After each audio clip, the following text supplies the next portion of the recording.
Hello guys, welcome back to my channel. গত 29শে December চলে গেছিলাম নৈহাটি উৎসবে। দেখতেই পাচ্ছ তোমরা প্রচুর ভিড়, এবং ওখানে প্রচুর দোকানও বসেছিল। আর স্টলে ছিল বিখ্যাত মিত্র ক্যাফে এবং চন্দননগরের বিখ্যাত সূর্যমোদকের মিষ্টি স্টল। এছাড়াও আরও অনেক ছোট ছোট স্টলও ছিল, দোকানও ছিল। তার মধ্যে পাপড়ি চাট, ভেলপুরি, ফুচকার দোকান তো ছিলই। বুড়ির চুলও বিক্রি হচ্ছিল। তখনই ছোটোবেলার নস্টালজিয়ায় ফিরে গেছিলাম। তারপরে উৎসব প্রাঙ্গণের ভিতরে চলে গেছিলাম। প্রচুর ভিড় হয়েছিল এবং খুব ভালোই লাগছিল। তারপরে আস্তে আস্তে আমরা মূল উৎসব প্রাঙ্গণের দিকে চলে যাচ্ছিলাম, এবং সেখানে দেখতে পাচ্ছ ফুচকা স্টল, চায়ের স্টল, নানা রকম স্টল হয়েছিল। এবং সেখানে উৎসব প্রাঙ্গণে গিয়ে দেখলাম গানের একটা প্রোগ্রাম হচ্ছিল, এবং গানটাও একটু শুনে নিচ্ছিলাম।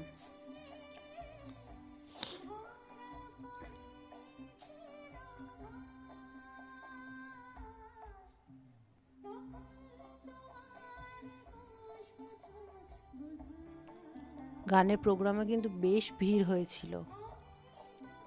আর তারপরেই একটুখানি ঘুরে নিলাম মেলা প্রাঙ্গণটা। মেলার ভিতরে অন্যান্য দিকে গিয়ে দেখি বিভিন্ন রকম হস্তশিল্পের দোকান ছিল, এবং নানা রকম সব হাতে তৈরি জিনিসপত্র সব বিক্রি হচ্ছিল। অনেকে সেগুলো কিনছিল, আবার অনেকে দেখছিল, পছন্দও করছিল। সব মিলিয়ে মোটামুটি ভালোই ছিল। তারপরে আবার দেখি বুক স্টল ছিল, প্রচুর বুক স্টল ছিল, এবং সেখানে প্রচুর মানুষের ভিড় ছিল, প্রচুর জমায়েত হয়েছিল।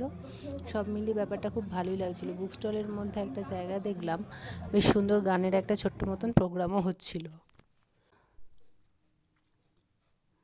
তো এই যে দেখতেই পাচ্ছ তোমরা, কত সুন্দর সুন্দর সব নামকরা পাবলিশারদের সব বইয়ের দোকান, বুক স্টল বসেছে, এবং এখানেও প্রচুর ভিড় ছিল। তো আমরা বেশি দূরে ঢুকতে পারিনি, কাছাকাছি একটুখানি সামনাসামনি দেখে ওই জায়গাটায় ঘুরে চলে এসেছিলাম।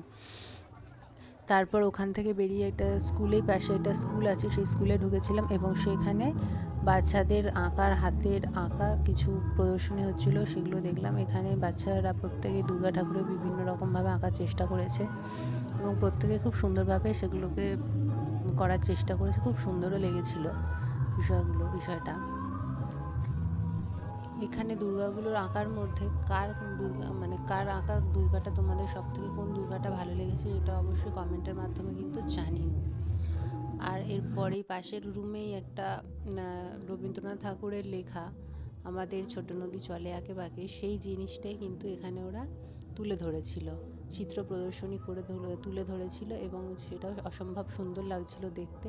তো আমি ক্যামেরাবন্দি না করে আর থাকতে পারলাম না, তাই জন্য ছোট্ট একটা ভিডিও ক্লিপ করে নিয়েছিলাম তোমাদের জন্য, যাতে তোমাদের সাথে এগুলো সব কিছু শেয়ার করতে পারি।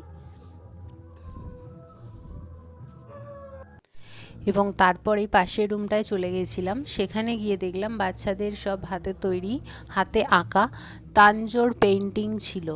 তাঞ্জোর পেন্টিংগুলোর মধ্যে খুবই অভিনব লাগলো। সেখানে অনেক রকমেরই জিনিস তারা আঁকার চেষ্টা করেছিল। রাধাকৃষ্ণ কেউ কেউ করেছে, কেউ আবার দুর্গা ঠাকুরের মূর্তি তৈরি করেছে, কেউ আবার হাতি করেছে, কেউ সরস্বতী ঠাকুর, বিভিন্ন রকম জিনিস দিয়ে গোপাল ঠাকুরও তারা কেউ করেছিল। বিভিন্ন রকম তারা আঁকার চেষ্টা করেছে, এবং মোটামুটি খুব ভালোই লেগেছে তার মধ্যে। এবার তোমরা কমেন্ট করে জানিও যে তোমাদের কোন আঁকাটা তোমাদের সব থেকে ভালো লেগেছে, জানিও। আর এই স্কেচটা কার, এটা কমেন্ট করে জানিও কিন্তু। তো আজকের মতো টাটা।